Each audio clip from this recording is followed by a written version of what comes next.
Let's do this look together. And we're going to be using this palette by MAC. I'm going to use a piece of tape. This step will give you that sharp, clean finish. I'm going to start by priming the eyelid, grabbing this shade, and I'm going to dab that right on my crease line. Now I'm going to grab this shade, and I'm gently going over the first shade and blending it out. Then grabbing this shade, and I'm going to blend everything up to the brow bone. Then I'm going to go with a black pencil liner and trace out the wing. Just like that. Now I'm using some black eyeshadow on an angled brush to set the liner. Use this shade on this space here. This is such a gorgeous shade. Let's peel off the tape. Wow. Gently smoking out the lower lash line. Adding a nude liner. Adding 2 generous coats of the MAC Stack Mascara. Add a couple of these lashes. And this is the final look. Absolutely love how this turned out.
Fools like them, they suss me out and then they ghost.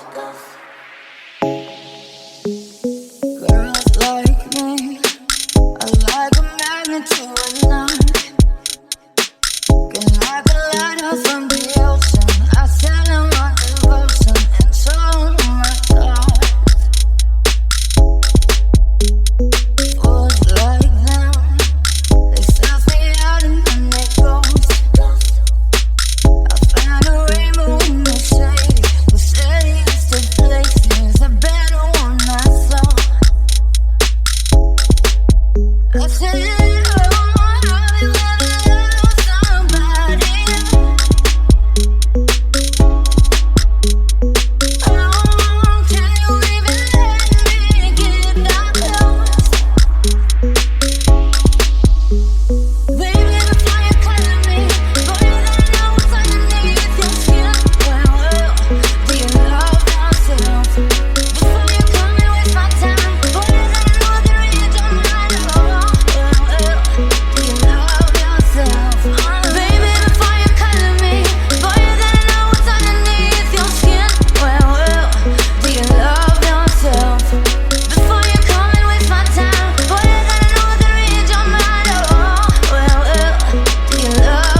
Jamming on the beat.